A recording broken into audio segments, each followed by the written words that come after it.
Welcome back to Zimmel TV. I want to thank you guys for checking out the channel. Please consider subscribing, leaving a review, or liking any of the videos that you see. And please remember that we have live shows beginning again next week, 6 p.m. Eastern, 5 p.m. Central. Here's a little taste of what we have for you. Luka Dončić, the newest superstar for the LA Lakers. We knew the trade didn't make sense when it went down in the wee hours of a Saturday morning.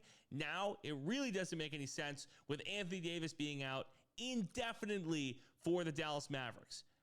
Not even the All-Star break, day-to-day Davis is out now day-to-day, out indefinitely. And Luka Dončić in his absolutely insane.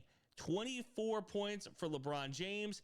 Luka ended up with 14 and a handful of assists as well. You see that nice lob to Max Christie, or correction, yeah, to Jackson Hayes, correction. And that's the funniest thing about this whole deal, is that Jackson Hayes, an average NBA player at best after a good career at the University of Texas, this is the best thing that could ever happen to him.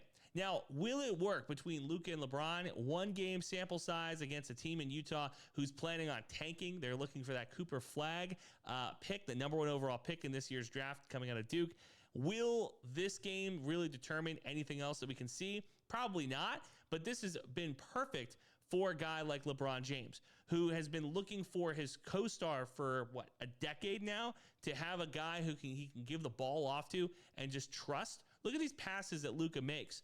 That's really going to be the thing that people outside casual NBA fans who weren't watching Dallas Mavericks games, who maybe didn't even watch NBA Finals games last year when it was Mavs and Celtics, they're now going to see a guy in Luka who has the superhuman ability to find angles, has the ability to find teammates. That's really been a big thing about his game that I have loved from the beginning. His ability to find teammates, his ability to get everybody involved. And LeBron is 40 years old. LeBron in the Olympics, when he played next to Kevin Durant and Steph Curry and all those other great all-NBA type players, was able to be a Swiss Army knife. He didn't have to be the initiator in every single play. Look at this play from Luka, throwing the ball up the court to LeBron for the easy layup. That is what we're going to see more and more. And the other part is, you can see on his face when Luka throws the ball up the court, how happy he looks to get other guys involved, right? That has been a big thing for this Laker team. They don't feel very joyful. I know you might say to yourself, like, is it really that important? Yes, it is. To have guys who are all happy to play together, who are all happy to be there, to work towards the same thing. The reason that the bubble Lakers were able to win under such a weird circumstance was because, yeah, there's guys like LeBron, there's guys like Rajon Rondo and everything else like that. But the reason that they truly were able to work was because all those guys liked each other. And another thing to point out with the win on Monday night against the Utah Jazz, consider this. This is the box plus minus for LeBron James this season.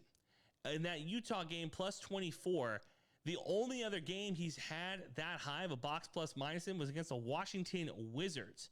And in that game, he finished with 24, 11 assists, and 3 rebounds, and they absolutely mollywopped the Washington Wizards.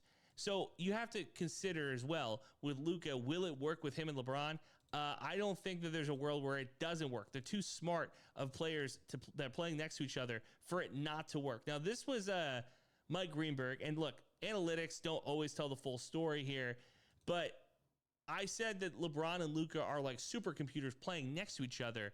Well, the supercomputers over at ESPN consider the Lakers the second best chance to go to the NBA Finals. And Brian Windhorst has been completely on one recently when it comes to one-liners. This is the best one I've heard this week from him. I'm floored at some of the things that have come up on our screen. I want to be clear. You're seeing ESPN analytics.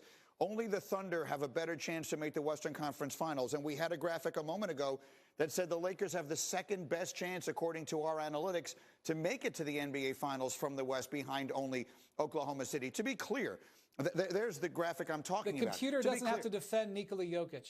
Well, I understand that, but talk to him, Wendy.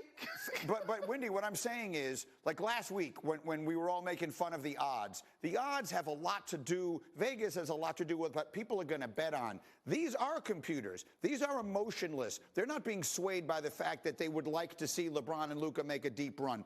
Our analytics suggest they have the second best shot in the West. That means something to me, Wendy. How about you? I'm floored at some. So the problem with that clip, they cut away from Wendy before he was able to get an answer. But yeah, they're right. The supercomputers don't have to play Nikola Jokic, a guy who won the NBA Finals in 2022 and has yet to get back, or correction, 2023, and has yet to get back to the NBA Finals. This is a guy who has multiple MVPs, who we consider being one of the best players in the NBA. He's already being talked about as a guy who might be top 15 all time in NBA history. The supercomputers don't have to play defense on Jokic. In fact, the two supercomputers on the court, Luka and LeBron, don't play defense at all. So I'm curious to see how that will play out. Right now, of course, like they mentioned, Oklahoma City, the odds-on favorite to win the West.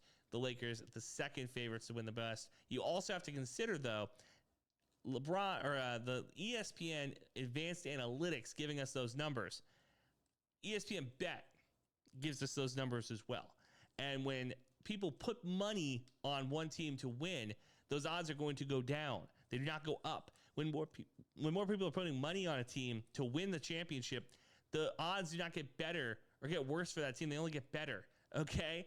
So you have to consider that too. A lot of Laker fans, a lot of bandwagon fans jumping on the bandwagon early to consider this team being one of the best teams. But through one game, you can't disagree. Luka and LeBron, it looks like it's going to work out. One game in, it's not going to be a problem of your ball, my ball. Like other teams have that issue. The Boston Celtics famously have an issue with Jalen and Jason. Jalen Brown and Jason Tatum, they want to take turns going up and down the court, especially in crunch time. Your shot, now my shot, now your shot, now my shot. That will not work in LA because it's going to be LeBron and it's going to be Luka, both guys who will give up their shot for an A shot to try to win a title. And that is what you're going to see. Now, the Lakers' biggest problem currently, size. Will they find a guy on the free agent market? Will they find a guy who got bought out that they can add? They added Alex Lynn. I'm not moved by that. The trade for Mark Williams was rescinded. So Dalton Connect, congratulations on getting to keep your house in LA, I guess. I don't know. You don't have to go to Charlotte. They have problems. They need to go find another shooter. The problem was because they made the Luka trade, no team in the league wants to trade with the Lakers. You're going to have to go into this offseason probably to really boost up this team. This is going to work. I'm disgusted as obviously a Spurs fan, as a guy who roots for the Boston Celtics as well. I'm not very thrilled by this move for the Lakers. The only person who wins in this whole thing is Jeannie Buss and I guess Rob Pelinka to a lesser extent for being able to swindle your friend Nico Harrison. The only winner in this is Jeannie Buss because she's going to sell more T-shirts and jerseys than she's probably sold since 2016 when Kobe was retiring. There's no shot that this doesn't work out from a marketing and a money standpoint. Winning on the court, odds are it's probably going to work as well because that's just the Laker way of things happening. Things just fall in for them. The rest of us, we're going to have to deal with this probably for the next decade of a generational superstar being in LA. And for those of you that hate LeBron James, sorry, buddy, you're probably going to get another 3 years of this guy because he's going to extend LeBron's career as well. Remember, subscribe to the channel. Please consider liking this video or any of the videos you see and helping us build our brand. Remember, live shows begin again next week, 6 p.m. Eastern, 5 p.m. Central, right here on YouTube. Thanks, guys, for watching.